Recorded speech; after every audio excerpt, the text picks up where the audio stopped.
저도 약간 지오맥스는 사실 쉽게 생각해서 아무것도 안 하고 있다가 난 갑자기 공부를 했네요. 네. 일단 이렇게 지오맥스는 특정 ROI별로 그러니까 ROI라고 하는 거랑 AUI라고 하는 거를 이제 용어를 명확히 구분해야 되는데 네. ROI는 Region of Interest 내가 정말 그리는 구역이 그냥 ROI고요. 거기서 예를 들면 지금 이거는 암인데 레날셀 칼시노마라고 칼시노마는 또 에피셀리얼 셀 말하자면 표피 세포에서 유래한 암이 칼시노마예요. 그럼 에피셀리얼 셀 마커가 많겠죠. 그러면 내가 이렇게 영역을 대충 그렸는데 이게 암세포도 있고 암세포가 아닌 애들도 있어요. 그럼 걔네들이 특성이 완전 다르겠죠. 그러니까 걔네를 따로 구분을 하는 게 뭔가 내가 보고 싶은 걸 더 볼 수 있게 도와주겠죠. 그래서 세그멘테이션 이런 걸 하는데 세그멘테이션을 그냥 대충 뭐 자동으로 이렇게 영역을 그려주는 거다. 말 그대로 세그먼트를 그려주는 거다라고 이해하시면 되고 그 기준은 이 판시케이라고 하는 게 사이토케라틴 여러 개를 모아서 판시케이거든요. 뭐 케라티노스 KRT1, KRT14, KRT10 뭐 이런 것들이 다 에피셀리얼 셀 마커인데 이제 그거를 밝게 발현하는 영역만 이제 캐치하겠다 하면은 여기와 같이 세그멘테이션 조건에 이 지금 80K를 잡는 안티바디 꼬리에 어, 사이3라는 형광 물질이 달려 있는 건데, 그러니까 당연히 에피셀리얼 셀에 붙어서 밝아지겠죠. 그 밝기를 기준으로 역치를 넘는 세그먼트를 잡는 게 요 세그멘트 하나. 그 아, 다음에 스레시홀드. 예, 요거 공집합 마크, 파이 마크는 말하자면 그냥 몰라 상관없어 라는 뜻이에요. 그러니까 에피셀리얼 셀 마커만 역치 넘으면 거길 잡아줘. 저희의 그 바이올로지컬 의미 부여는 이거는 암세포야가 되는 거고요. 그 ROI에서 얘는 이제 플러스가 아닌 애들인데 여기 보시면 저희 상식으로는 마이너스가 찍혀 있어야겠죠. 근데 네. 이거는 그냥 약간 기술적인 건데 그냥 하- 이 플러스가 하나 잡혀 있으면 얘는 일단 그거는 제외하고 가져가요. 여집합인 거죠. 일종의. 순서가 위에서부터 뭐예요? 기본적으로 네, 아, 네. 그거는 뭐 사실 큰 상관없어요. 저 잘 몰라요. 아, 일단 얘를 잡고 나서 세그멘트를 하나를 추가하면은 기본 디폴트 값은 이건데 네. 플러스는 이미 잡혀있기 때문에 얘는 이 마스킹, 그러니까 필터를 한번 하고, 그 위에 또 필터를 얹는 건가요? 그렇죠, 그렇죠. 네. 그러면 플러스 필터 빼고 그 중에 또 필터를 걸든지 말든지인데 아무것도 안 걸었으니까 얘는 뭐 나머지 80K 다 마이너스나 위랑 마찬가지인 거죠. 그대로 추가네요. 네. 음, 근데 이제 또 약간 애매한 게 여기 보시면은 여기 빵꾸 뚫려 있죠. 그거는 플러스 아니고 마이너스도 아니다라는 건데 뭐 여기 밝잖아요. 밝으면 플러스 아니야? 할 수 있고 음, 마이너스 아니야? 근데 뭐 약간 기술적인 문제니까 뭐 그냥 그렇다 대충 플러스 잡고 그다음 뭐 여집합이다 이렇게 생각하시면 되겠습니다. 뭐 이거는 약간 그냥 노이즈다 정도로 하면 되겠고 아, 근데 잠깐, 이게 좀 기본적인 거, 이게 어디죠? 이 어디서 스파셜 트랜스크리프트를 찍은 건가요? 맞습니다. 어디 뭐 피부 같은 걸 찍어서 그 이거. 이제 레나리면 신장. 지금 RCC라고 하는 레날셀 칼시노마라는 신장암에서 그 암의 조직 암 조직을 네, 네. 고른 거예요. 그러니까 이게 네. TMA라고 왜 그 슬라이드 한 장당 들어가는 비용이 비싼데 그 슬라이드 한 장에 조직 하나만 올려서 보면은 아깝잖아요.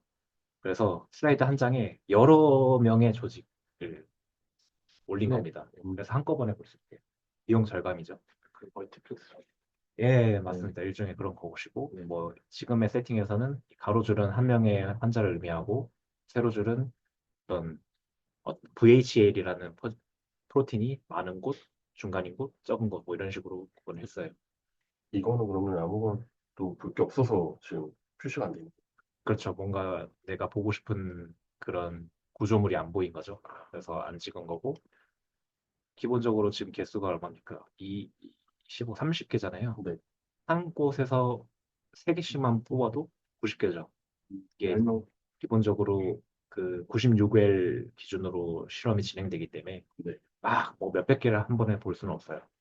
그냥 96개가, 95개가 최대다. 이렇게 보시면 되고, 이건 다 매뉴얼로 그리는. 예, 이거는 매뉴얼로 그릴 수 있고, 뭐 아니면 원형 그 정도의 기본적인 툴들은 있습니다. 네.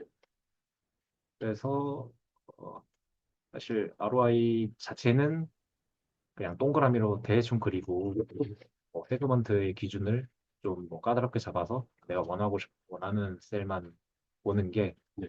예, 좀 뭐랄까요? 바람직하죠. 왜냐면 내가 이렇게 막 마음대로 그려버리면 그거 자체가 그 실험자의 좀 바이어스잖아요. 근데 이거는 뭐 생각이 다를 수 있습니다. 실험자마다. 선생님, 하여튼 제가 늦게 들어와서 그런데 지금 이게 그 RCC에서 선택적으로 발현되는 뭔가를 보고 싶어서 하신 그 실험인가요? 그렇죠. 이제 RCC에서 뭐 이거 가로열은 환자들이고요. 그다음에 세로열은 뭐 VHL이 그 RCC 튜머 안에서도 그 VHL이 많은 부위, 적은 부위 뭐 이런 식으로 나눠서 찍은 거거든요. 네, 근데 이거 샘플을 제가 궁금한 거는 RCC를 그냥 아스피레이션으로 니들 아스피레이션 바이옵시로 찍어낸 걸 가지고 본 건지 아니면 네프렉토미를 해서 아예 키드니를 갖고 나와가지고 거기서 이거 슬라이스를 한 건지가 좀 궁금한데요. 이거는 실험을 한 걸 겁니다. 아마 아니 수술을 한 걸 겁니다. 아, 네, 무슨 네, 말씀인지 좀 알겠어요. 네, RCC를 막 암을 막 그렇게 어스피레이션 할 수가 없어서 맞아요. 근데 막 가끔, 저도 RCC는 잘 모르기는 하는데, 근데 보통은 네, 우리가 수술하기 전에 조직 검사 해보고 그 OP 플랜 정하고 들어가잖아요. 그래서 네, 이거 수술로 다 떼낸 걸 한 건지 아니면 그냥 굵은 거 넣어가지고 코어 니들로 네, 뺀 건지가 좀 궁금했어요. 아무튼 이해됐습니다. 네네. 여러 개 뽑은 거 보면은 아마 수술을 한 걸 겁니다. 그리고 이게 이제 지오맥스에 대한 그 설명이기 때문에 실험에 대한 뭐 디테일을 너무 들어가지는 않도록 할게요. 그래서 이제 이니셜 데이터셋을 보면은 이게 말하자면은 앞에 올리는 과정은 좀 빼고 설명을 할게요. 그거는 제가 데이터 올리는 과정은 제가 여기다가 설명을 좀 자세히 해놨거든요. 뭐 황상 선생님도 도와주셨고 그냥 뭐 대충 FSQ 파일을 이제 저희 왜 싱글셀에선 셀린저라는 게 있잖아요. 마찬가지로 여기서는 나노스트링 파이프라인이라는 프로그램이 있어요. 이렇게 이거는 이제 저희 로컬에서도 돌아가거든요. 로컬에서 돌려가지고 DCC 파일 이게 말하자면 카운트 매트릭스 같은 거예요. 그거를 여기 서버에다가 올리는 과정이 있거든요. 그런 거는 이제 여기서 자세히 설명은 안 드리겠습니다. 그래서 그걸 올리고 나면 이렇게 말하자면 아우씨 이제 그 로 데이터가 나오죠. 로 데이터와 어떤 그 리전 그 넘버별로 어떻게 생겨 먹었는지 그걸 동시에 볼 수 있는 거죠. 그러면은 이게 지금 여기는 로 데이터이기 때문에 전체 그 ROI 내에서 AOI 정확히 말하면 AOI라고 해야 돼요. 아까도 말씀드렸지만 ROI랑 AOI의 차이가 ROI는 그냥 내가 그린 거고 AOI는 그 UV를 쪼는 영역이라고 생각하시면 돼요. UV를 쪼면은 그 영역에 그 RNA 프로브가 쫙 떨어지거든요. 그래서 그 AOI가 사실 저희의 분석 단위가 되겠죠. 그래서 AOI별로 그 전체 RNA 프로브가 몇 개 있었는지 뭐 그런 이제 로 데이터를 볼 수가 있고 보시면 이게 뭐 너무 낮죠. 뭔가 이상한 겁니다. 툴- 보통은 이제 네거티브 컨트롤 영역이 이렇게 찍히는데 하여튼 뭔가 잘못됐다. 그러면은 다운스트림 분석을 할 때는 여기에 해당하는 걸 찾아가지고 제거를 해주면 됩니다. 제거를 해주고 이제 데이터 QC를 하는데요. 이 QC는 지금 제가 보니까 이게 플래그라고 돼 있죠. 그냥 경고만 해주는 거예요. 이 유전자는 뭔가 좀 이상해요. 뭐 이런 식으로. 그냥 근데 보통 다 해줍니다. 해주고 그래서 QC를 하고 나면 바이올로지컬 프로브 QC라고 할 수가 있어요. 이거는 어떤 발현량이 너무 적다, 너무 낮아서 좀 제외를 하거나 아니면은 어떤 뭐 통계 테스트를 돌려가지고 아웃라이어면은 빼준다, 그런 개념이겠습니다. 이렇게 그 프리프로세싱 할 때마다 막 이런 플랫들이 몇 개 생기는 경우가 있어요. PC 플랫도 있고 뭐 히트맵도 있고 이런 거 눌러보면서 뭐 잘 나왔네, 아니면 뭐 이상하네, 이렇게 참고하시면 되고요. 그다음엔 이제 BP 바이올로지컬 프로브 QC를 하고 나면은 필터를 할 수가 있는데요. 필터는 역시 마찬가지로 어떤 파지티브인 셀이 너무 적은 경우, 그러니까 뭐 저희가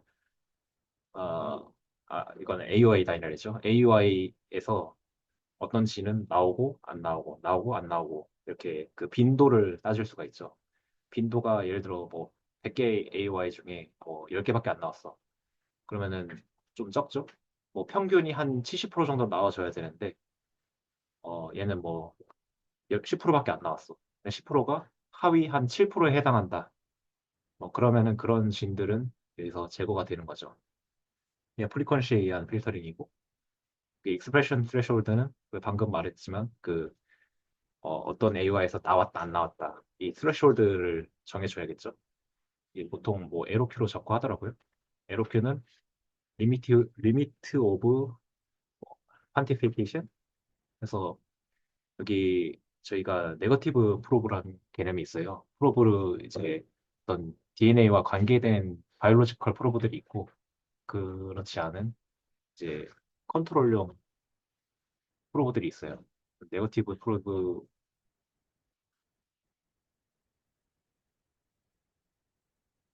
네거티브 프로브의 어떤 AOI별 발현량을 보시면 약간의 이렇게 차이가 있습니다. 이게 네거티브 프로브는 종류가 엄청 다양하고요. 한 100 몇십 개 되고, 그것들의 지오메트릭 민을 값을 사용하는 것 같아요. 그것도 제가 여기서 설명 페이지에다가 막 열심히 적어놨습니다. 뭐 각 단계별로 뭐가 일어나는지, 네거티브 프로브는 어떻게 계산이 되는지 이런 거를 써놨으니까 한번 참고를 하시면 되고요. 이제 그 다음에 필터링 하고 나서는 스케일링 합니다.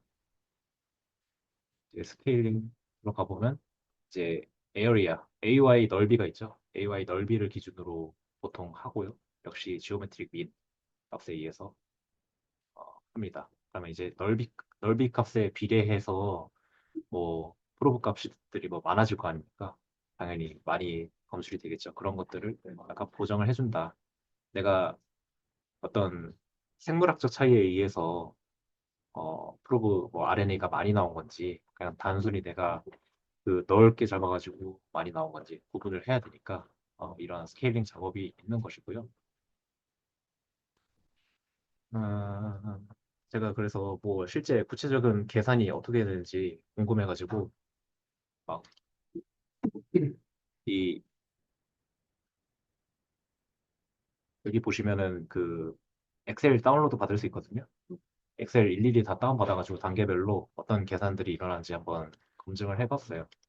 해보니까 이제 이게 로우 데이터에 해당하는 값들이고, 뭐 어떤 특정 유전자의 카운트, 뭐죠? 프로보의 개수겠죠 아마. 그리고 이거는 뭐 지오메트리 민 값이니까 이렇게 정서로 딱 맞떨어지는 거고. 그래서 스케일링을 했더니 약간 얘는 높아졌고 얘는 또 낮아졌죠. 얘는 면적이 크기 때문에 면적 비례한 어떤 값으로 나눠주니까 이렇게 작아졌죠. 1이었는데 0.8이 됐죠. 어떤 VHL이라는 유전자의 값이. 실제로 그런가 이렇게 검증돼 있고요. 그 다음에는 지금 렉 걸려가지고 네. 이런 뭐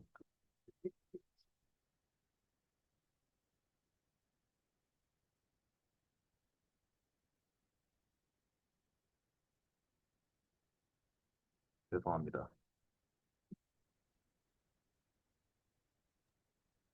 로딩 하시는 동안에 뭐 하나만 질문해도 돼요? 네네.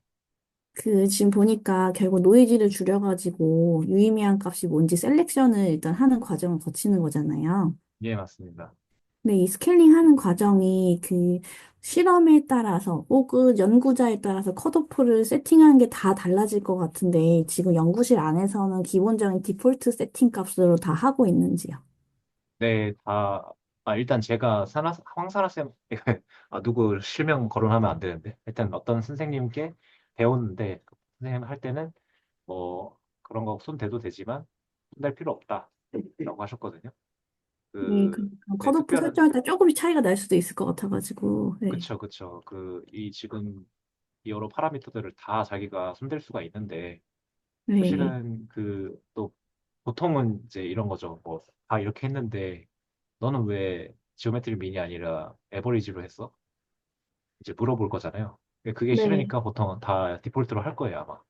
네, 그게 데이터가 아마 이게 시그널 강도에 따라서 한 것 같은데, 그러면 로그 함수 따라가는 거니까 지오메트릭 미는 했을 것이고, 근데 만약, 저도 아직 잘 모르긴 하지만, 분포도가 또 다른 양상을 보이는 애들은 또 다른 걸로 적용을 할 수 있을 것 같거든요. 그래서 그쵸, 기본적으로, 예.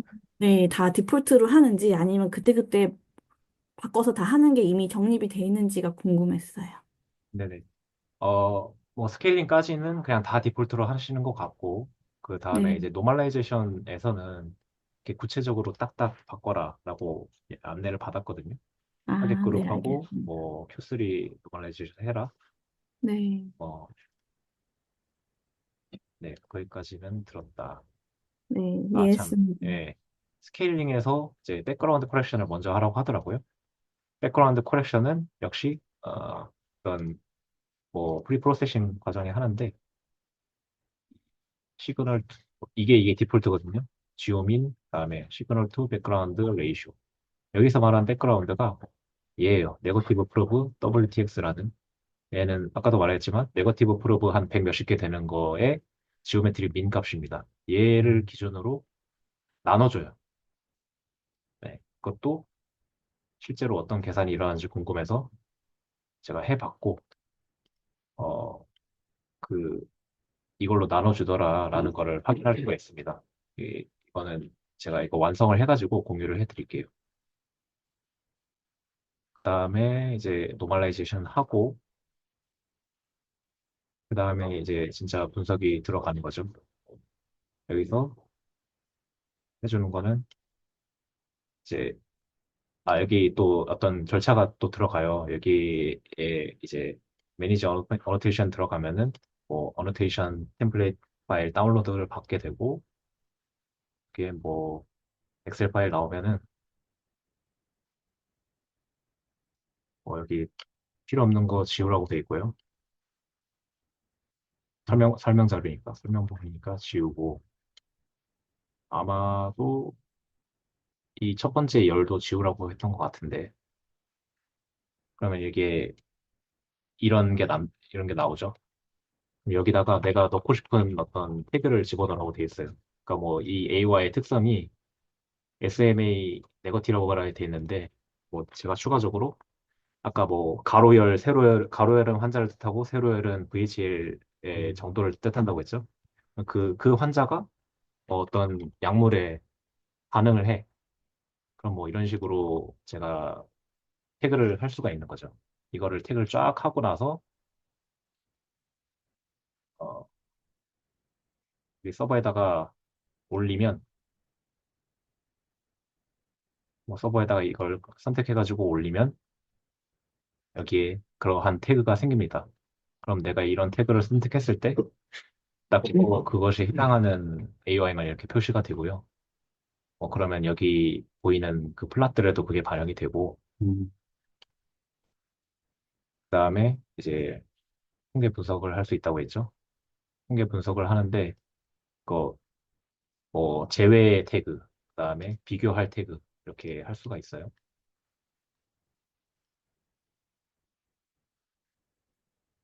이런 식으로 하면은 VHL 네거티브인 환자를 AY를 제거하고 그러니까 VHL 파지티브인 AY 중에서 CK 파지티브인 애들과 CK 네거티브인 애들이 어떤 차이가 있을까? 이런 통계 분석을 해볼 수가 있습니다. 이런 걸 돌려보면은 뭐지? 일반적인 걸 해. 아, 타겟 하나만 골라있구나. 여기서 이제 유전자 전체를 고를지, 뭐, 일부만 고를지 이런 걸 정할 수 있고요. 다시,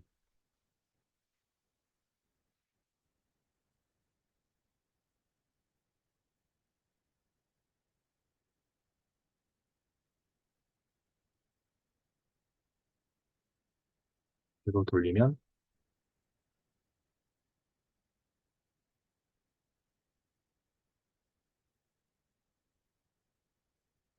이런 볼케이노 플롯을 볼 수가 있어요. 볼케이노 플롯의 의미는, 뭐, 이제 간단히 설명하면, 어떤 유전자별로, 어, 네, 특정 그룹에서 발현되는 양과 다른 그룹에서 발현되는 양, 이제, 평균을 비교하면, 보통 이제 로그 투 폴드 체인지라고 하거든요. CK 네거티브에 비해서 CK 파지티브에서 몇 배가 됐는지 음, 로그 2를 씌운 값으로 보여줘요.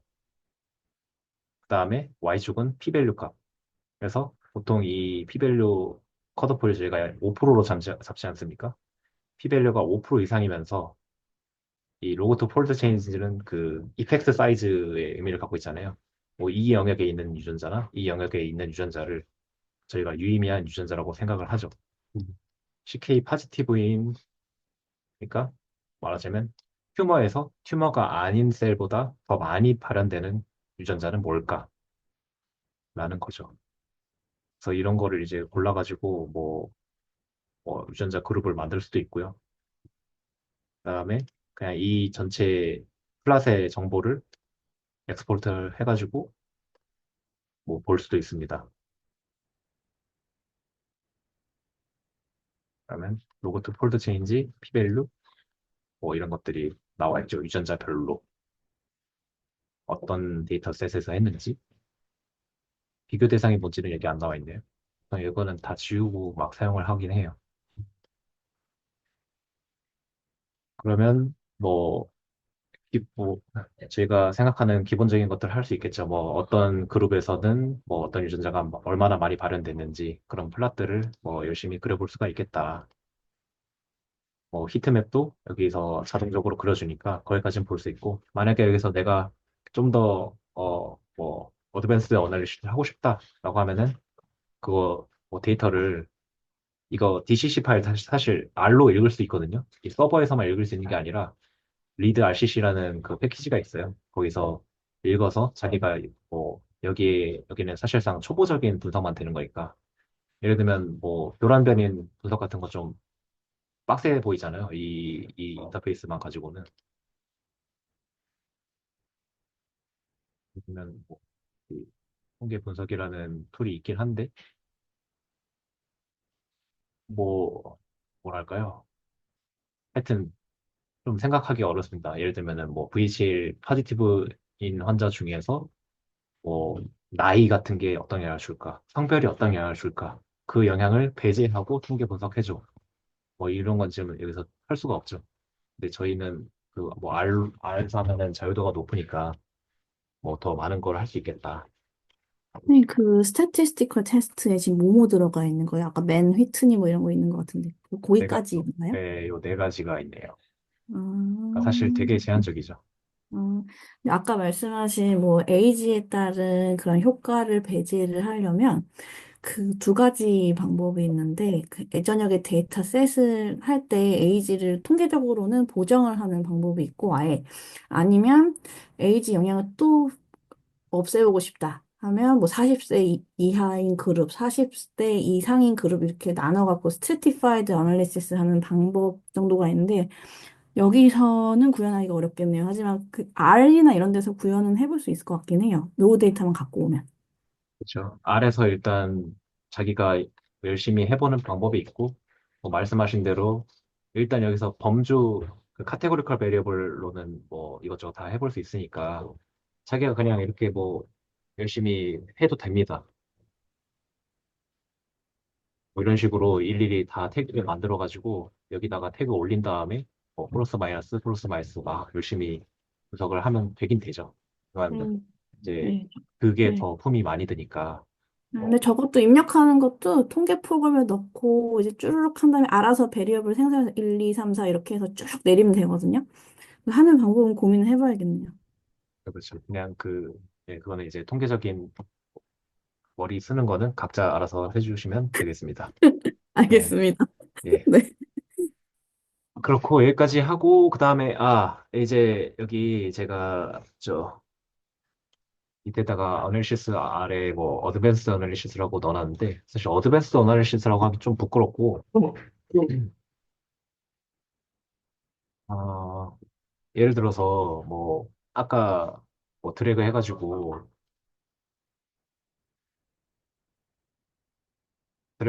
뭐 제가 커스텀 진 그룹 같은 걸 뭐 만들 수 있다고 하지 않았습니까? 그러면은 이 유전자들을 이제 다 갖다 모아가지고 아까도 뭐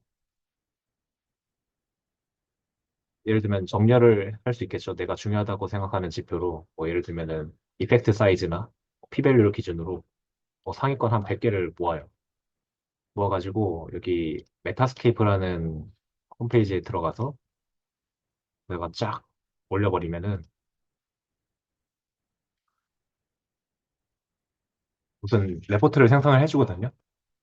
그 유전자랑 그 내가 올린 진셋이랑 관련이 높은 진셋들이라고 생각하시면 돼요. 그러면은 뭐 이게 캔서 관련이니까 뭐 캔서 관련 뭐 패스웨이 관련 유전자들이 뭐 많이 있다. 그 안에. 뭐 그러면 이게 점수가 쫙 올라가거든요. 그러면은 이게 어떤 패스웨이랑 관련이 깊구나. 예를 들면 뭐 CK 파지티브인 셀들이 CK 네거티브인 셀들에 비해서 게스트릭 애시드 시크리션을 많이 해. 하면은 뭐 신기하잖아요.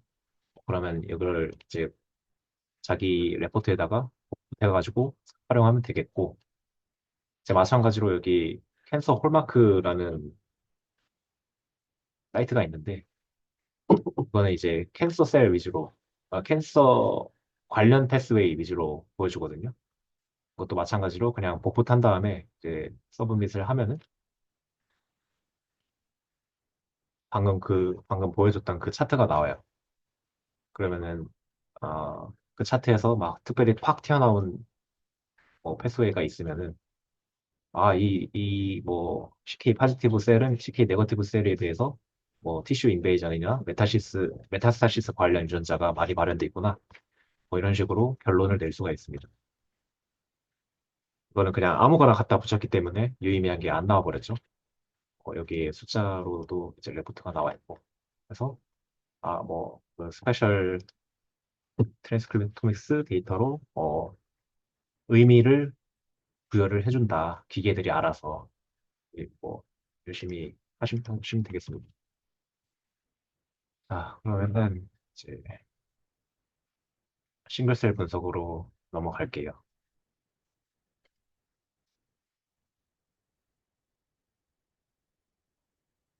저 같은 경우는 자주 쓰는 함수는 이렇게 모아가지고 관리를 하고 있고요.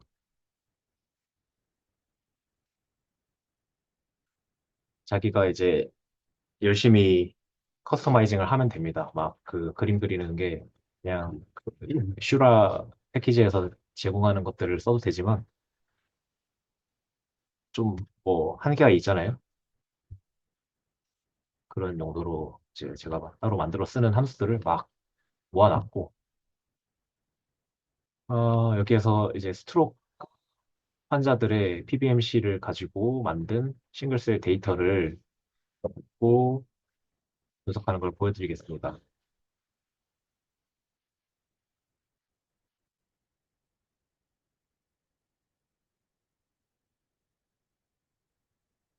함수가 워낙 많아가지고 좀 함수만 돌린 정의만 하는데도 좀 시간이 걸리네.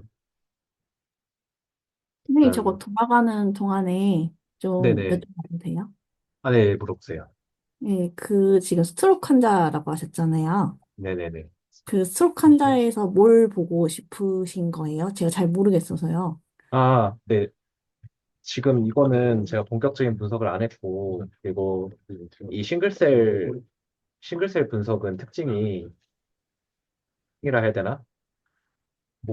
모든 트랜스크립트를 다 보여주잖아요. 모든 진의 익스프레션 프로파일을요. 뭘 보고 싶으신데. 그래서 이거는 어떤 뭐 패스웨이를 내가 타겟해서 본다 이런 개념의 실험은 아니라고 생각하시면 돼요. 그러니까 아틀라스 한번 열어보고 예, 싶다. 예, 한번 아, 쫙 긁어보고 싶다. 네, 네. 스트로크 아, 환자들 한 100명 모았는데 이 네. 사람들의 특징이 뭐 그냥 정상 그냥 노말 환자들의 PA랑 어떻게 차이가 나는지 보고 싶다. 이런 의도로 생각하시면 되거든요. 그걸 나중에 그럼 에이지 섹스 매칭해서 다 보실 거죠.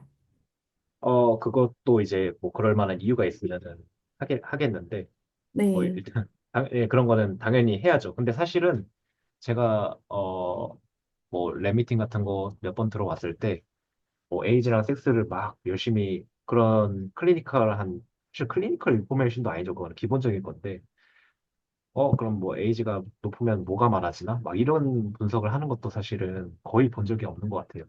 아, 그 그래요? 뭐 왜냐면 스트로크 같은 예, 경우에는 너무 당연하기 때문에 사실 굉장히 그거를 중요한 팩터잖아요. 예, 그래서 예, 궁금했어요, 그냥. 봐야만 네. 한다고 저도 생각을 하는데 아니, 저도 일, 잘 몰라요. 저는 그냥 역학 연구만 해봤지, 사실 이 셀 레벨은 저도 전혀 아는 게 없기 때문에 그냥 제가 하는 거에 확장해서 궁금해서 물어본 거니까 저도 잘 모릅니다. 네, 그냥 궁금했어요.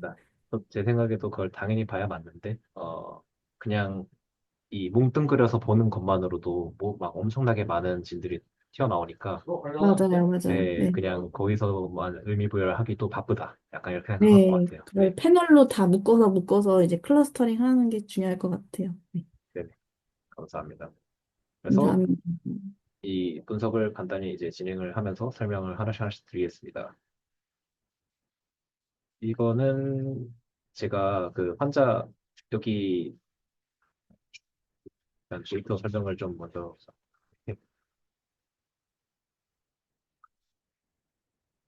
데이터 어떻게 생겼는지 설명을 먼저 드려야 될 것 같은데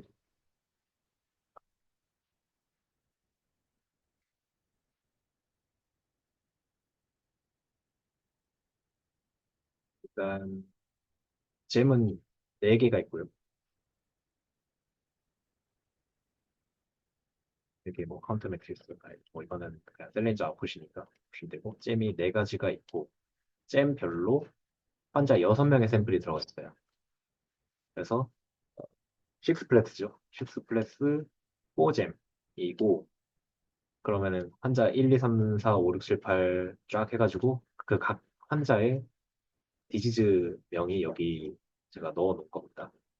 SH 지주막하 출혈이고요. 뭐 IS는 뭐더라? 모르겠네요. ICH 이스케믹 인트라크레니얼 스트로크, 아, 예, 혈성, 예. 네, 감사합니다. 뇌졸중, 네. IC 인트라크레니얼 해머리지 뭐 이런 것들 쫙 넣어놨고요. 이건 나중에 이제 또 디지즈별로 뭐, 뭐 클러스터링 결과 어떻게 다른지 이런 거 보려고 해놓은 것이고요. 들어가고 이건 다 하여튼 제가 편의를 위해서 이렇게 복잡하게 했다고 생각하시면 되고요.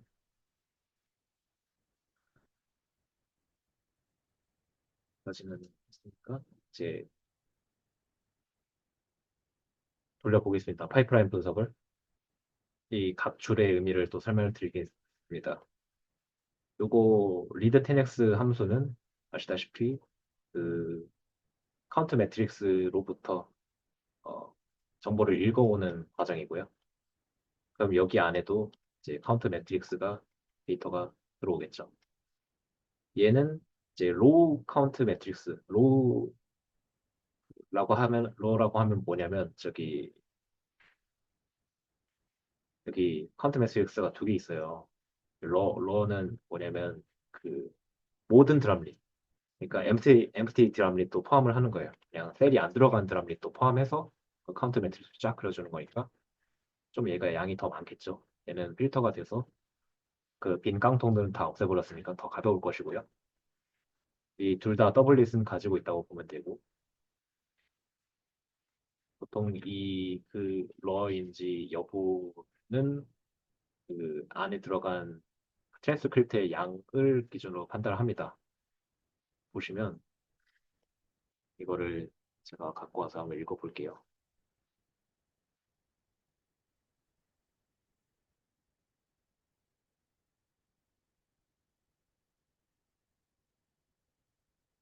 테넥스 셀레인저 아웃풋 셀레인저 돌리면은 이런 그 뭐야 좀 레포트를 알아서 만들어 주는데 여기 보시면은 UMI 카운트가 셀 안에 1000개도 안 돼. 그럼 좀 수상하다라고 생각하는 거죠. 이게 컷오프가 아마 100이랑 1000 사이 한 뭐 500개 정도, 500 정도로 잡은 것 같은데 그 밑에 거는 그냥 다 깡통이라고 보는 겁니다. 보시다시피 그러면 셀 개수가 한 10,000개 정도 되는 거고 이게 뭐 급격히 떨어지는 구간에서 자동으로 잡아주는 것 같아요. 깡통이랑 그냥 아무것도 안 들어도 예, 드럼릿 안에 셀이 안 들어간 거죠. 만 개, 숫자 만 개, 그냥 그쯤에서 떨어지니까 그쯤 그렇진 않을 거예요. 이 모양 형태를 보고 잡을 거예요, 아마. 이 형태에서. 그래프 봐서 예, 만 개에서 이렇게 싹 떨어지니까. 만약에 세포들이 뭐 다른 스피시스 뭐 그런 게 만개가 아니라 뭐 다른 데서 떨어질 수도 있겠네요. 그냥 그 그쵸, 막 이게 셀이 엄청 많은 셀 로딩을 저희가 많이 했으면은 한 뭐 2만 개쯤에서 확 떨어질 수도 있고. 그러니까 어떤 애들은 AMI 카운트가 그래도 1000개 이상 쫙 되는 애들이 한 50% 있고, 아니, 한 10% 있고, AMI 카운트가 100개에서 1000개 구간에는 뭐 거의 없어. 그다음에 100개 미만은 또 엄청 많아. 그러면은 당연히 1000개 이상은 셀이 들어갔구나. 100개 미만은 뭐죠? 그냥 비었구나. 노이즈. 이렇게 자연스럽게 생각할 수가 있죠. 그리고 그다음에 이제 CSO, Create Shura Object라는 함수로 이제 단순한 카운트 매트리스가 아니라 저희 슈라 패키지에서 막 여러 가지 함수를 자유자재로 쓸 수 있게 해주는 그런 오브젝트를 만듭니다. R에서 말하는 뭐 S4 오브젝트라고 하더라고요. 뭐 객체 지향 언어 어쩌고저쩌고 하던데 하여튼 얘는 뭐 안에 슬롯이라는 데이터 단위가 들어가고 슬롯 안에는 또뭐 칼럼에 해당하는 데이터들이 들어가죠. 그래서 이게 하나하나의 이제 슈라 객체인데 거기에다가 이제 메타데이터로 퍼센트 미토콘드리아 같은 거를 퍼센트 피처셋이라는 펑션을 이용해서 어떤 진의 이름이 MT로 시작하면 얘 미토콘드리아 진이니까 걔네들을 다 합쳐줘. 뭐 이런 함수죠. 그래서 퍼센트 MT를 기준으로 어, 뭐 가령 5%나 10% 정도를 컷오프로 잡아서 저희가 QC를 합니다. 그럼 QC를 하기 위해서 이게 필요한 것이고 이제 파이프라인 중에 보통은 이런 함수들도 많이들 써요. 지금 이게 안 뜨는데 노멀라이제이션 하고 뭐 스케일링 먼저 하고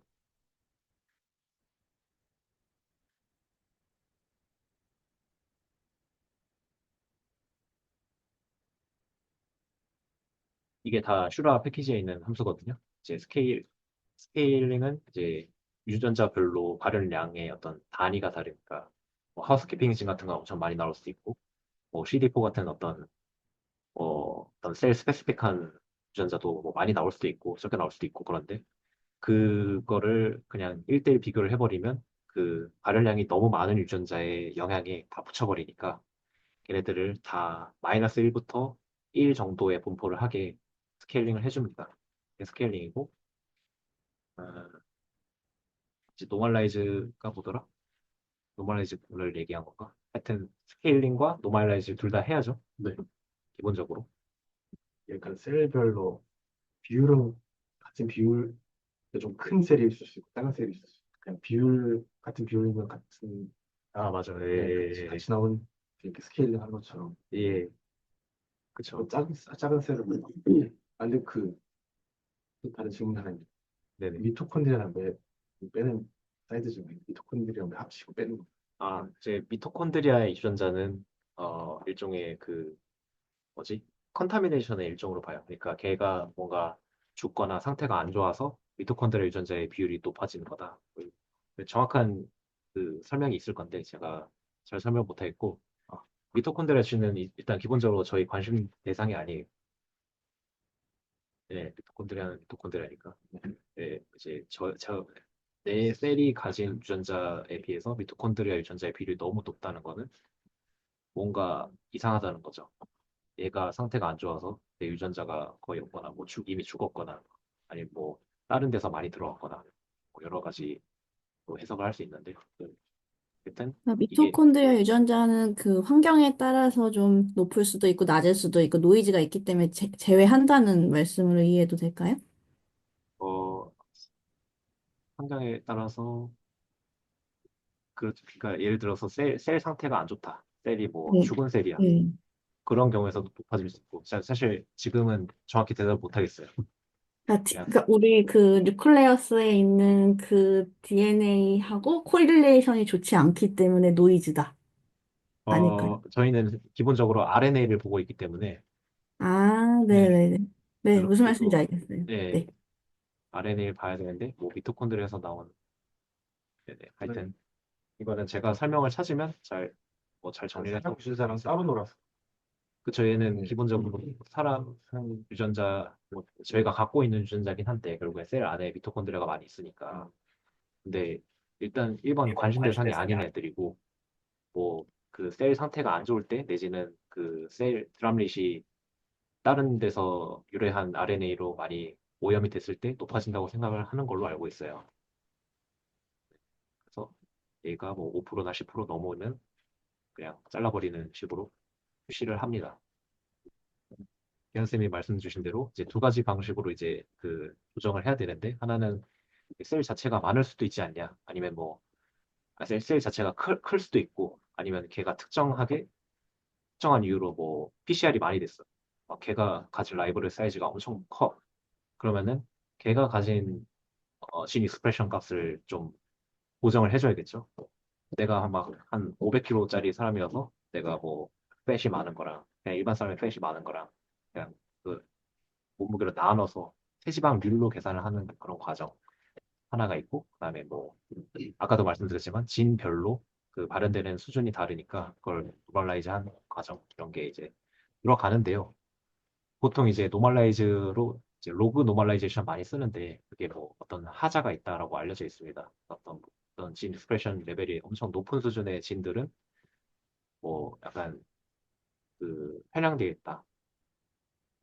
그리고 하여튼 맞지가 않다는 거죠. 그 진별로 그게 좀 공평하게 먹여야 되는데 이 과정으로 인해서 오히려 그 바이어스가 생겨버린다. 이런 보고들이 있기 때문에 그걸 그럼 어떻게 하냐 했을 때 SC 트랜스폼이라는 방법을 싱글셀인 것 같은데요. 이 약자가 이 슈라 패키지를 만든 사람이 이 방법을 썼더니 좋더라 하면서 노멀라이제이션과 스케일 과정을 합친 그런 툴을 제공을 해줘요. 이게 좋은데 엄청 무겁고 느리다는 단점이 있습니다.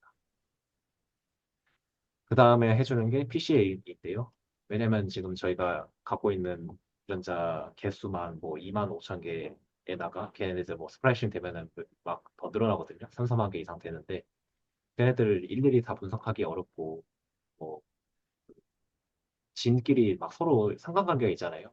막 드라이버 진이 있고 걔가 올라가면 이제 그 후행으로 따라 올라가거나 내려가는 진들이 있는데 그러면은 그 키 피처 몇 개만 갖고 가면 되는 거 아니냐 하는 그 관점이 그러니까 저희가 이제 직관적으로 이해가 가는 설명이고 결론적으로는 핵심적으로는 그냥 뭐 머신러닝하고 뭐 딥러닝하고 할 때 그 피처 개수를 줄여줘야 돼요.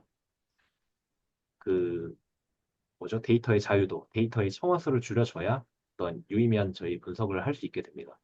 그래서 PCA라고 하는 Principal Component Analysis인가? 그걸로 이제 축의 개수를 확 줄여주는데 이거는 선형적인 방법이고 뭐 행렬에서 막 이렇게 어떻게 하면은 막 이게 축의 개수가 확 줄어요.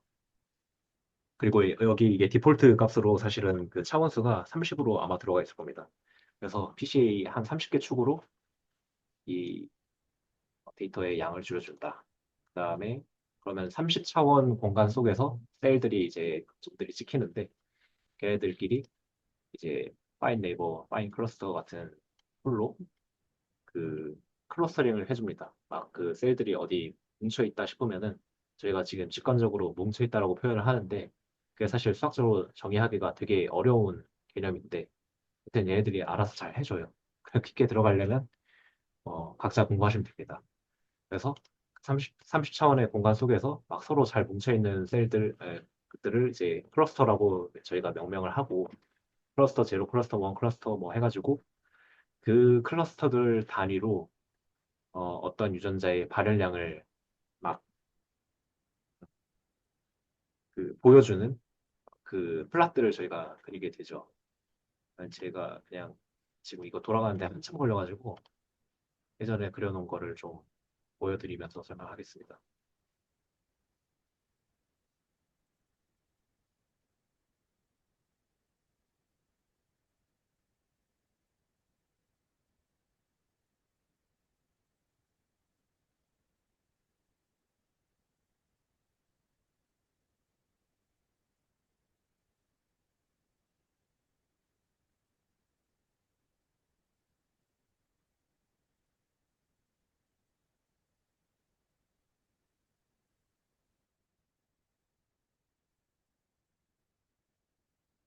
앞에 디멀티플렉싱이랑 수백스라는 것도 있는데 그건 좀 뒤에 설명할게요. 어, 이거는 저희가 PCA를 한 다음에 UMap이라는 또 차원 축소 툴이 있는데요. UMap은 또 그거는 깊이 들어가면 더 훨씬 어려운 막 위상수학도 나오고 막 엄청 어려운 건데 결국에는 걔네들을 2차원 공간상에 가장 뭐 여러 가지 걔네들 그 특성을 잃지 않으면서 잘 나타내주는 방법론이다 이해하시면 되는데요. 뭔 말이냐면 PC의 30차원을 이제 2차원으로 줄이는 뭐 다양한 방법이 있을 수 있잖아요. 그럼 맨 앞에 2차원만 가져와도 되는 거고. 근데 그런 식으로 뭉뚱그려 버리면 걔네 원래 가지고 있는 복잡한 데이터 구조가 다 없어져 버리겠죠. 그렇게 하면 안 되고 어떻게 뭐 잘 줄여준다 이렇게 이해하시면 됩니다. 잘 줄여서 보면은 얘 위에서 클러스터가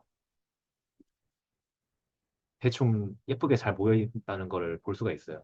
얘네가 사실 30차원에서 지들끼리 뭉쳐 있는 거지 2차원에서 뭉쳐 있으라고 저희가 클러스터링 한 건 아니거든요. 근데 그런 뭉쳐 있는 구조들이 잘 보존이 된다. 그러니까 우리가 직관적으로 이 유맵을 보면서 클러스터 0이랑 클러스터 1은 다 성질이 비슷한 거야. 얘네들은 사실상 하나의 우리가 컨벤셔널리 알고 있는 하나의 뭐 그룹일 수 있다. 뭐 예를 들면 우리가 뭐 분석을 해봤더니 클러스터 제로가 CD4 파지티브 T셀이었어. 그러면은 원도 적어도 뭐 림포사이트 정도 되겠다. 이런 식으로 어, 배경 지식을 갖고 분석을 할 수가 있는 것이죠. 어, UMap까지 돌리고 나서 저희가 보통 하는 일은 닷 플롯이나 이제 뭐 피처 플롯 같은 걸 그리면서 각 클러스터가 뭘까? 무슨 세포들이야? 이런 걸 보게 됩니다. 그런 그 진 모듈들 어떤 얘가 어떤 세포냐, 마크로파지냐, T셀이냐, T셀이면 T셀 중에 뭐 CD4 파지티브 T셀인지, CD8 파지티브 T셀인지, 뭐 Treg인지 그것들을 이제 구분을 해야 되는데 그, 그 마크로파지면 마크로파지 그런 셀들별로 대표적인 진들이 있어요. 걔네들이 많이 발현하거나 걔네들이 절대 발현하지 않는 진. 그런 진 모듈들을 갖고 이제 그런 피처 플랫이나 닷 플랫, 바이올린 플랫 이런 걸 찍어보면서 특정 클러스터가 그 엔티티가 뭔지를 이제 추정을 하게 됩니다. 피처 선생님, 저 플랫이랑 헬로이드는 뭐예요? 중간에 말 끊어서 죄송한데. 켈로이드는 그 뭐죠? 이제 수술하거나 예, 뭐 흉터 어떤 네, 외상에서 그거는 예, 알고 있는데, 저기 뭐 아지포시티에 켈로이드 적혀 있어서 궁금해서 여쭤봤어요. 아, 이 아지라는 거는 아지무스라는 그 뭐랄까요? 그 데이터베이스 같은 게 있어요. 걔네들이 이제 뭐 이런 아틀라스 웍을 좀 했거든요. 뭐 어떤 셀들이 어떤 유전자 많이 발현하더라. 그래서 걔네들이 제공하는 진 셋들이 있어요. 이제 아지4 CTL은 아지무스에서 CD4 파지티브 사이트 톡식 림보사이트. 저희 상식으로는 CD8 CTL이 있는데 CD4 CTL도 있나 봐요. 걔네들이 많이 발현하는 이런 대표적인 유전자들을 한 10개 정도 모아놓은 거죠. 아, 진 패널 정도로 이해하면 예, 돼. 진 패널입니다. 그래서 아, 켈로이드 조직에서 발현하는. 이 켈로이드 조직에서 발현한다고 해야 되나? 켈로이드에서 찍어본 켈로이드에서 찍어본. 제가 네, 걔네들 음, 얼마 발현하나 한번 본 거죠.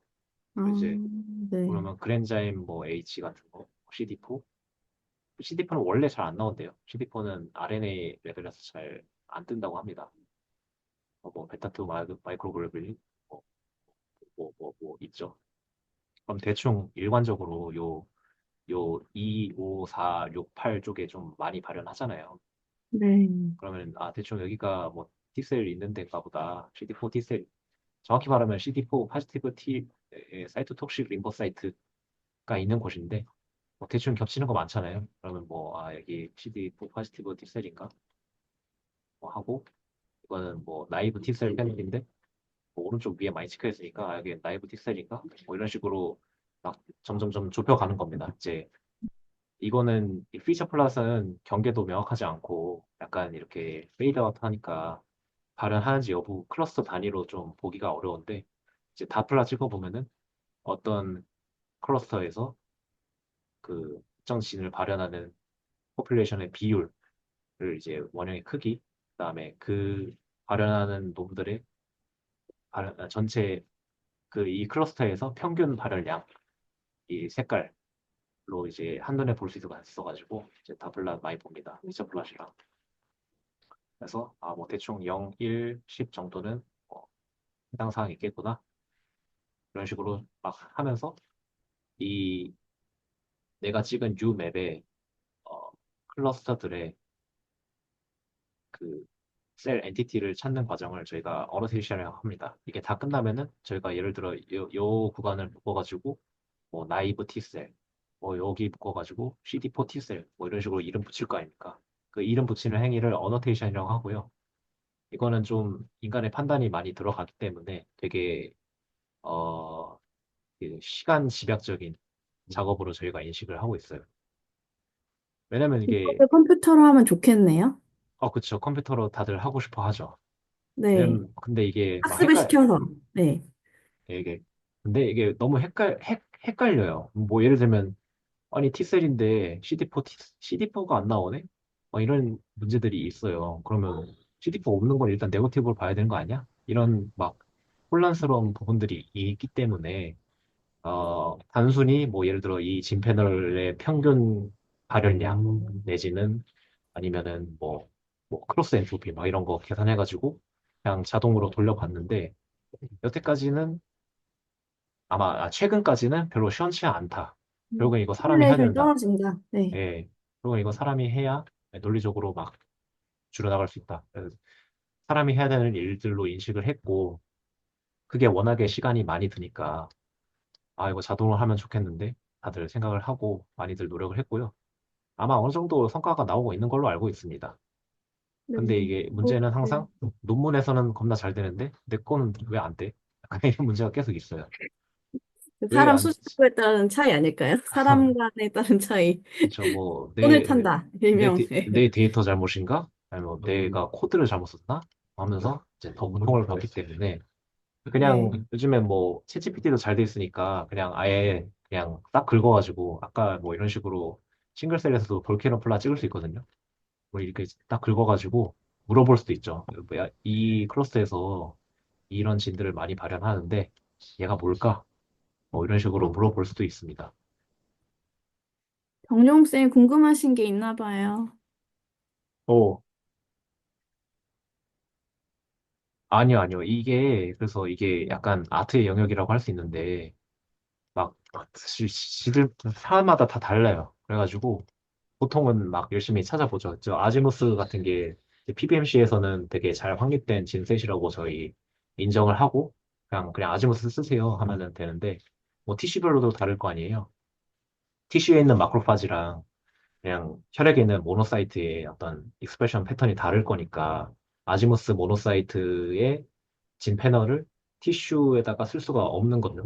그렇기 때문에 막 그거는 또 열심히 일을 한 사람들 그 논문을 막 찾아봐야 됩니다. 뭐, 뭐 네이처 셀 사이언스에 나온 사이언스. 네. 논문의 어떤 뭐 특정 누가 스킨 막 100개 떼가지고 싱글셀 하면서 어노테이션 열심히 했는데 걔가 본 진들은 이거였으니까 막 그거를 갖다 쓰죠. 예, 왜냐면 논문마다 달라요. 보시면 아시겠지만 논문별로 다르고 디지즈별로 다르고 인종 따라 다르고 뭐 조직도 그 프랩하는 방식이 다르잖아요. 저희 뭐 스킨 디소시에이션 하면은 뭐 케라티노사이트 다 죽어버리거든요. 그럼 뭐 막 그런 프랩하는 과정에서도 뭐 막 바이어스가 생기고 하니까 어떤 천편일률적인 방법이 많이 없다 아직은. 음. 저 맵이 좀 중요한 게 저도 아직 싱글셀 RNA-식을 잘 모르긴 하는데요.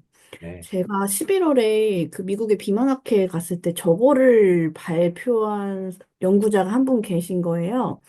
그 올랜도에 계시는 아주 좋은 포스닥 분이신데, 보니까 저거를 딱 해가지고 그 특이적으로 발현하는 마커들 막 보잖아요. 근데 그런 걸 하다 보니까 지방세포에서 저 맵을 그려봤더니 알려지지 않은 새로운 언론 셀 리니지가 있더라. 라는 거를 해서 알려지지 않은 기능도 이제 밝혀낼 수 있는 그런 걸로 쓰기도 하더라고요. 근데 아까 말씀하신 대로 이게 실험하는 사람마다 다르고 논문 내는 사람마다 다르면 사람에 따른 바이어스가 있다는 소리인데 이런 거를 잘 개발을 하면 딥러닝이나 이런 걸로 잘 개발이 된다면 사실 실험은 반복해서 똑같은 결과를 재현을 해내는 게 중요한 거잖아요. 그래서 아예 빼도 박도 못하게 그런 러닝 모델을 잘 개발을 해서 어노테이션을 자기가 할 수 있는 것만 해도 꽤 좋은 그 연구가 되지 않을까 하는 생각은 듭니다. 그래서 저 그 자동 어노테이션 툴은 엄청 많은 사람들이 달라붙어서 막 하고 있고요. 그래서 저희도 뭐 하면 좋겠지만 사실 뭐 늦었을 수도 있어요. 음, 기존 논문부터 일단 열심히 찾아봐야 되고요. 남들이 뭐 해놨는지. 얘는 이미 성능은 어느 정도 나오는데 왜 50%밖에 안 정확해? 뭐 이런 거거든요. 근데 사실은 저희가 그 RNA 프로파일 보고 어떤 셀이 모노사이트인지 아닌지 저희가 골든 스탠다드라고 할 수 없잖아요. 사람이.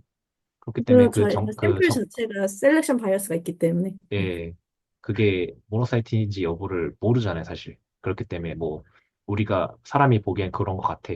그걸 정답으로 놓고 막 정답률을 계산하고 막 그러는데 뭐 여러 가지 개선 사항이 있죠.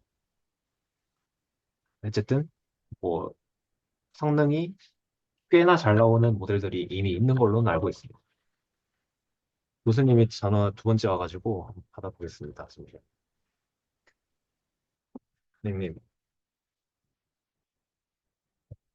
누구 말씀이십니까? 아, 또 연락 왔습니까? 아, 예, 예, 알겠습니다. 네네네. 예, 예, 예, 알겠습니다.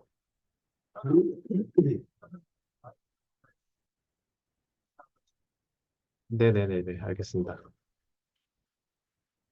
네, 알겠습니다. 예.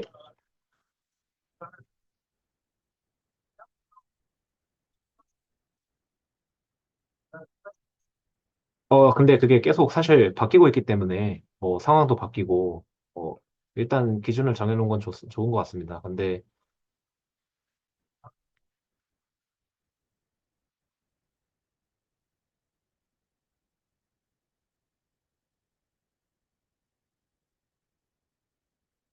예, 예, 알겠습니다. 네. 네, 네네네. 예, 예.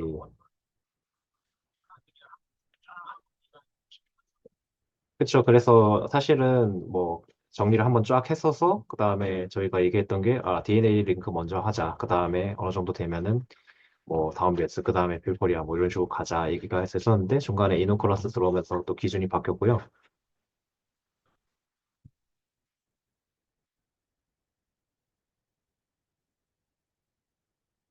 네네네. 예, 예, 예.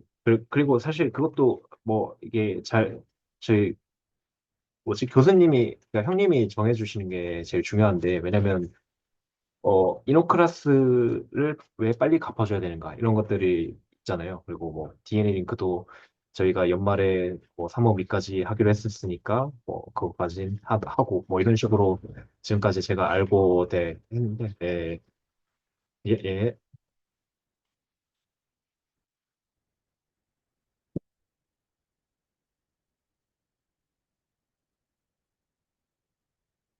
뭐 무슨 얘기하고 있었죠? 자동 어노테이션 툴 네. 얘기했죠. 예. 그것도 중요한데 사실 그게 어떤 임팩트가 있는지는 또 한편으로 그 의문이긴 합니다. 뭐, 뭐 이미 잘 하고 있잖아. 뭐 이런 식으로 나올 수 있거든요.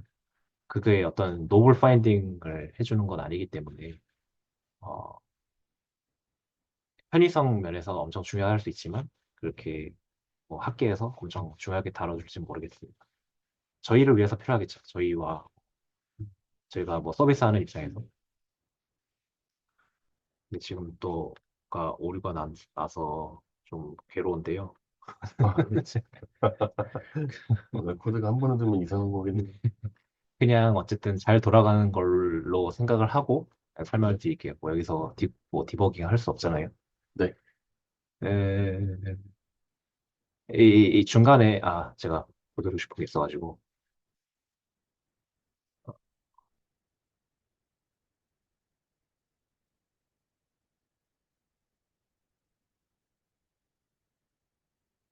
네, 이 프로그램 뭐예요? 윈지컬이라는 프로그램입니다. 이게 음, 그런 막 알고리즘 차트 그리기 너무 좋아서 제가 많이 쓰는데요.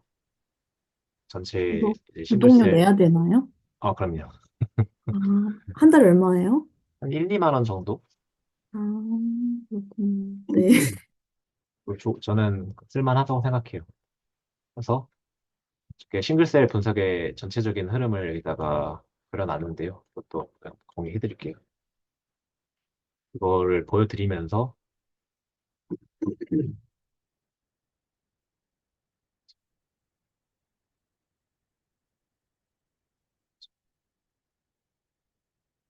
진행을 하겠습니다. 보시면 드럼릿들이 막 여러 개 있는데 이제 저희가 멀티플렉싱을 하니까 디멀티플렉싱 해야죠.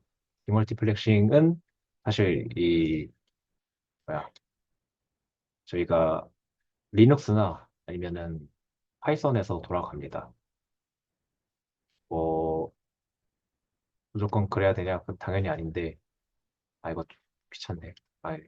그냥 파이썬에서 왜냐면 그 정보 처리해야 될 양이 많은 것 같아요. 디멀티를 하려면. 왜냐면은 저희 SMP 기준으로 하고 있는데 그 되게 느리거든요. 리눅스에서 하는 것도 막 하루 종일 걸리고 파이썬에서 하는 것도 뭐 그 VCF 파일 사이즈에 따라 다른데 되게 꽤 걸려요. 하여튼 파이썬이랑 리눅스가 그 정보 처리가 속도 빠르니까 거기서 돌려가지고 그 디멀티 아웃풋은 아래서 그냥 읽는 형식으로 활용을 하고 있습니다. 디멀티는 따로 되는 거고 이 파이프라인은 또 파이프라인대로 따로 돌아가는데 어, 그 저희가 또 해야 되는 중요한 스텝 중에 하나가 이 수백세요. 그 앰비언트 RNA 말하자면은 드람릿 안에 있는 셀에서 유래한 그 RNA가 궁금한 건데 그 뭐 실험을 하다 보면은 드람렛 바깥에서도 막 RNA가 들어올 거 아닙니까? 셀들이 막 죽고 깨지고 하면서 나온 RNA들이 밖에서 들어오겠죠. 그럼 그게 우리가 분석하려는 그 셀의 RNA랑 섞이면서 막 문제가 되잖아요. 근데 얘가 기본적으로 얼마나 들어있을까를 빼주면 되잖아요. 그거를 이제 MC 드럼렛에서 계산을 합니다. 되게 좋은 생각이죠. 뭐 비어있는 드럼렛에 RNA가 들어있으면 그거 뭡니까? 당연히 컨탐된 거겠죠. 밖에서 온 거겠죠. 걔네들의 어떤 분포를 가지고 뭐 평균값을 내든 뭐 어떻게 해가지고 보통 이 정도의 양은 그냥 앰비언트 RNA는 다 들어가 있을 거야 생각을 하고 빼주는 거죠. 빼주는 게 이제 수백스이고 수백스의 구체적인 방법론은 또 복잡합니다. 논문을 읽어봐야 되는데 복잡하고 여기서 설명은 패스할게요. 그래서 그걸 하려면 당연히 그 M3 드럼렛의 정보가 필요하겠죠. 어, 그래가지고 이 로우 펀트 매트릭스를 읽어줬던 것이고요. 그다음에 수백스 스텝은 여기 다 들어가 있습니다. 그래서 수백스의 그 아웃풋은 또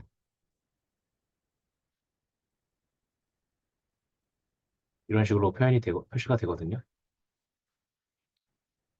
보시면 contamination fraction, 그러니까 그 앰비언트 RNA 종들의 합을 그 전체 드럼렛 안에 있는 전체 RNA 합으로 나눴을 때 그 비율이 이제 10%한 20% 넘어버리면 좀 곤란하겠죠. 그리고 저희 뭐 데이터 중에는 이 피크가 여기 찍힌 게 있어요. 이 피크의 값을 저희는 활용을 하거든요. 피크가 여기 한 뭐 90%에 찍혀 있다 하면은 90%의 RNA가 앰비언트 RNA. 그러면은 못 쓰는 거예요. 앰비언트 RNA의 변동이 그 트루 RNA 변동보다 클 거 아닙니까? 그러면 사실상 그 분석의 의미가 없겠죠. 그래서 이 플롯도 한 번씩은 봐줘야 됩니다. 뭐 별 문제 없겠지 하고 패스할 수도 있는데. 그렇군요. 그다음에 디멀티플렉싱도 그 아웃풋에 이 드럼렛이 누구한테 왔을까? 그 환자별로 확률을 그 아웃풋으로 줘요. 뭐 저희 세 명이 있다 치면은 기완쌤에서 왔을 확률 80%, 나한테서 왔을 확률 10%, 뭐 준쌤한테 왔을 확률 10%라고 하면은 이제 합이 100%가 되고 그다음에 가장 높은 기완쌤 거다 이렇게 추정을 하는 식으로 가겠죠. 근데 뭐 지금 비율이 8대 1 정도면 괜찮은데 뭐 한 6대 3대 1 이래. 그러면은 좀 애매하잖아요. 뭐 그런 거는 자기가 기준을 갖고 버릴 수도 있습니다. 근데 디멀티플렉싱의 어떤 그 툴들이 또 다양해요. 디먹슬렛, 뭐 디먹슬럿, 뭐 디먹시파이, 어쩌고저쩌고 많거든요. 뭐 슈퍼셀 뭐 이런 거 있는데 저는 디먹슬럿을 선호를 하고 왜냐면은 빠르고 파이썬이라서 좀 뭐 그 언어가 편하고요.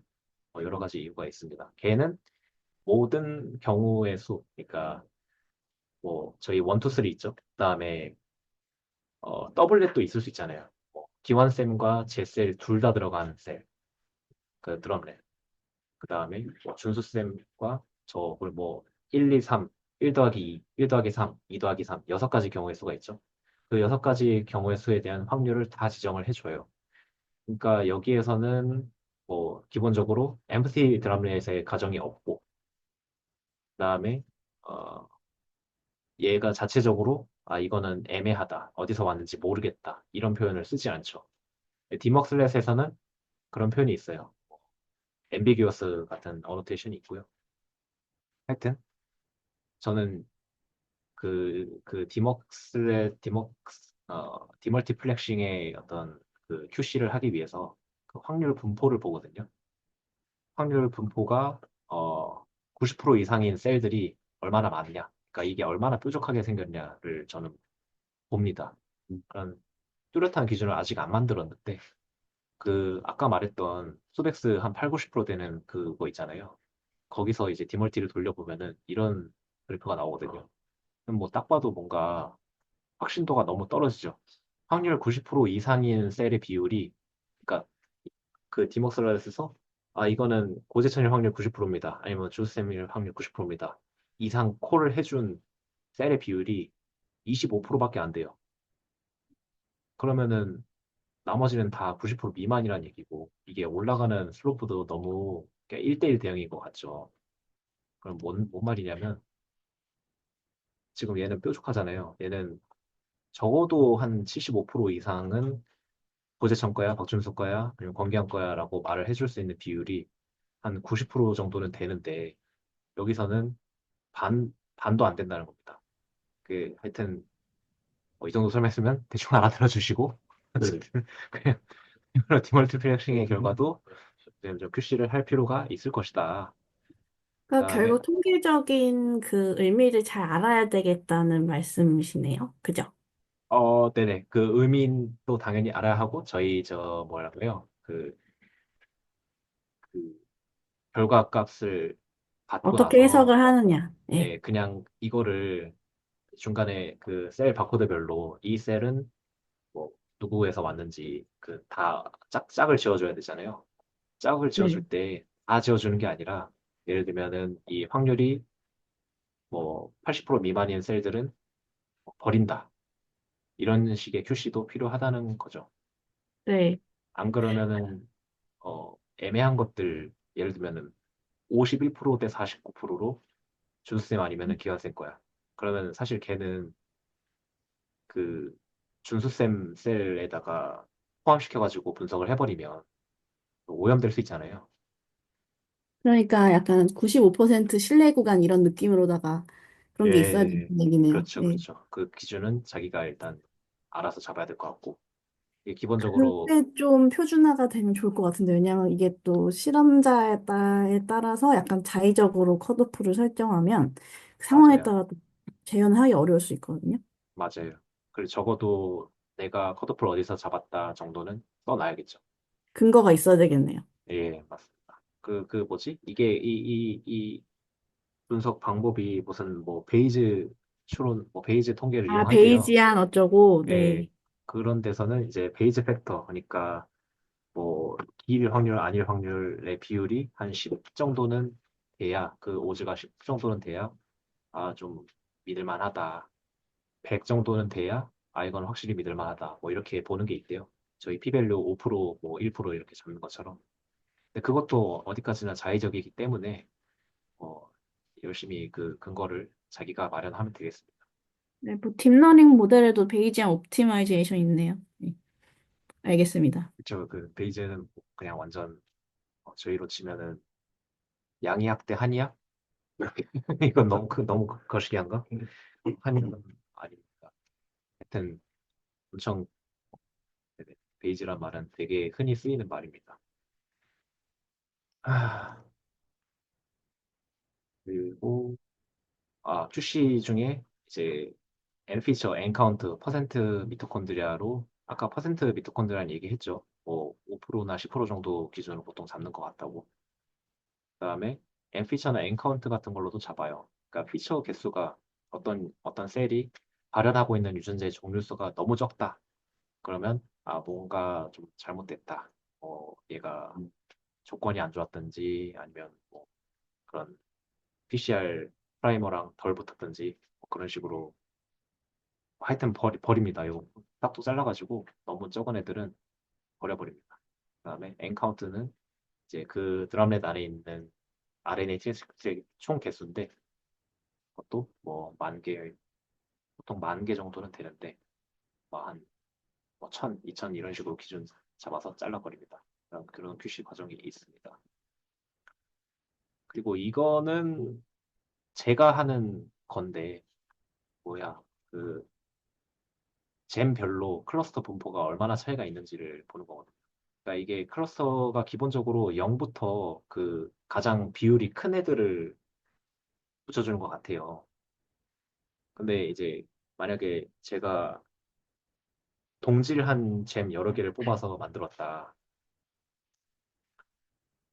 하면 이 패턴이 비슷해야 되지 않습니까? 이해가 가시나요? 다시 한 번만 한 줄로 설명해 주시면 안 될까요? 네, 잼 1이랑 잼 2가 예를 들면 똑같은 뭐 PBMC고 똑같은 스트로크 환자들에서 왔어요. 그러면은 걔네들의 그러니까 제가 뭐 랜더마이제이션을 잘 했다고 하면은 잼 1이랑 잼 2의 특성이 비슷할 거잖아요. 네, 그러면은 맞아요.